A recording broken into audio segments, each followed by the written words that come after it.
And now we're back. This time I'm gonna move closer.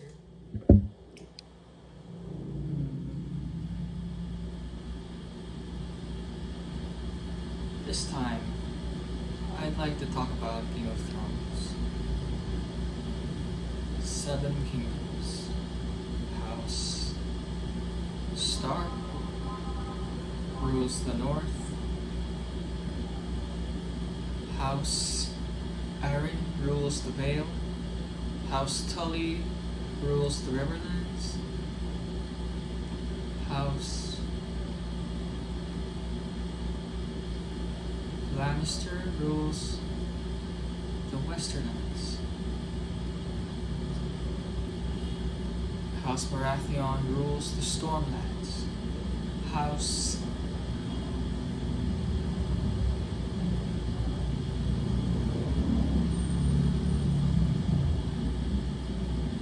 what's that? House Tyrell rules the Reach. House Martell rules Dorne. And House Targaryen rules them all. And many people didn't like the ending, but I thought that it was still a conclusion. Jon Snow had to kill Daenerys, and that was very controversial, but I think that the show producers, D&D, the directors, gave some sort of justice to the Starks, that many of them survived. In a way, the whole series feels like their redemption arc, with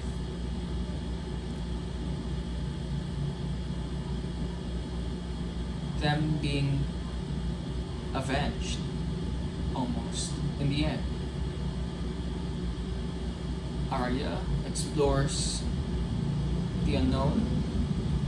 Sansa becomes queen, and Bran becomes king.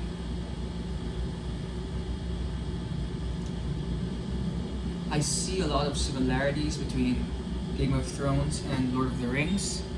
Game of Thrones is, of course, a much more explicit and violent story, while Lord of the Rings is more of a fantasy and a Disney-like, to quote George Martin, Disney-like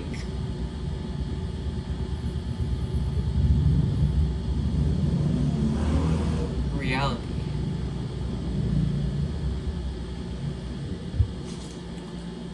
In The Lord of the Rings, I admire Aragorn, Faramir, and Boromir at the end. I also love the civilization of the elves, in that they lived for so long without losing what matters to them the most, without losing their innermost identity, which is their connection with nature, their connection with the land, and their connection to their heritage.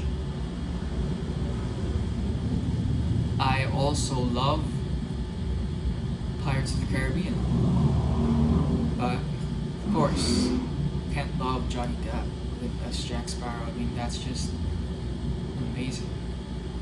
I also love Star Wars. I love the romance between Queen, that's her mother, Queen Amidala, and the romance between Padme and Anakin. It is such a beautiful, tragic, bittersweet story And there's a beauty in the sorrow, which I find to be beautiful. I also love the MCU. I love Thor. I love the Hulk. I love Captain America. I love Iron Man. And I just love the way these heroes, with all their backstories, work and come together to defeat the forces of evil. Evil isn't black and white, it's on a spectrum. But seeing good people work together for the common good is heartwarming and truly inspiring. Seems like I'm kind of down and lack life and energy, and I hope that doing this will brighten me up, give me more motivation to continue living. Of course, God is the source of life, and He is what gives me life. But I'm so thankful for being able to finally, after so many years, sit down and share my thoughts to a camera and not be shy or afraid. Just be able to do it without any judgment whatsoever. It took so long for me to get here, and I don't want to stop, and I hope that I can keep on doing this for as long as I can. As you may notice, my teeth is one of my insecurities, my front teeth, and I've used a trainer to straighten my teeth, but when I use the trainer, my face, my smile lines become more pronounced, and it makes me look older. And I stopped wearing my trainer a few days ago, and I'm not sure if my face has improved, but my front teeth have gone out again. And I've been wanting to use Invisalign for how many years now, but have not been given the chance to. And so I hope in the future I will be able to straighten my front teeth and also work on my grooming and my fashion.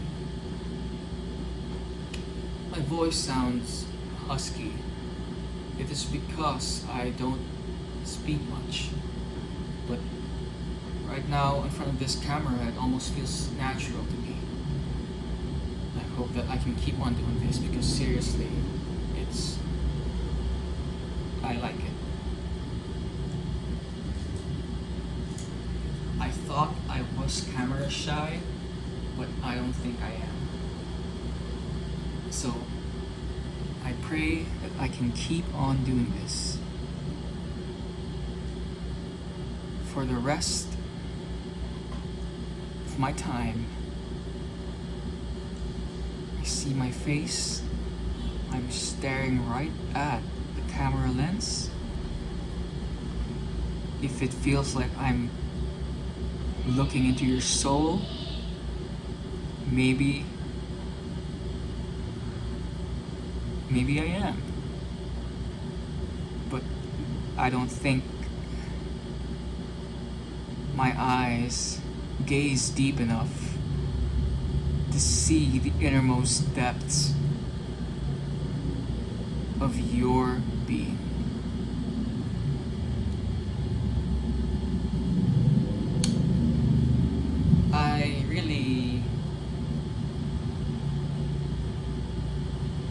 pray that I get to wear Invisalign and straighten my teeth, because doing so improves my pronunciation and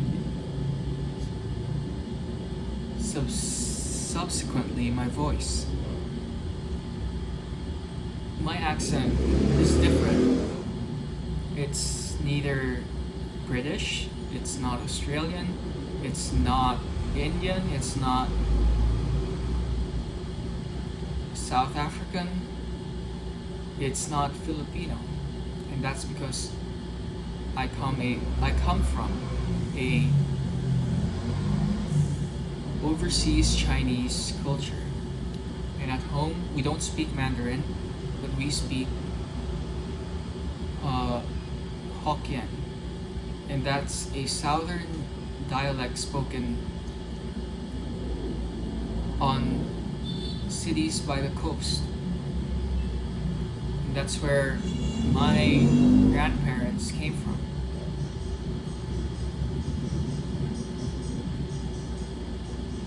So my accent is slightly American with some Filipino in it, and my tongue is Chinese trained. So I have a peculiar voice. Not quite Chinese, not quite Filipino, and closer to American. I have to mention that I also studied in the US for 2 years, grade 11 and 12, and that significantly improved my American accent. And COVID was brutal. It really isolated me from my friends, from life outside. And 5 years later, here I am in front of this camera, making the most of my time and doing this more often is therapeutic. Makes me feel less lonely, even though it's just me and this phone in this room, but still, I know that if I upload this video, people are going to watch it.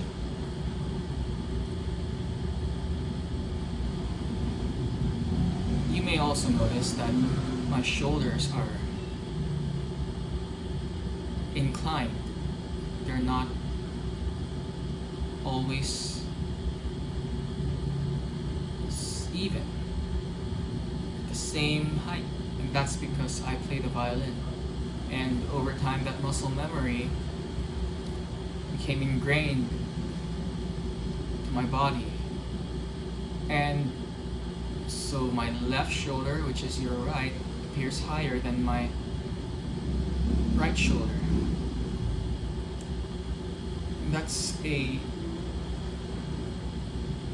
postural problem that I'm also trying to fix. I saw a video where Daniel Radcliffe talked about Alan Rickman giving him advice on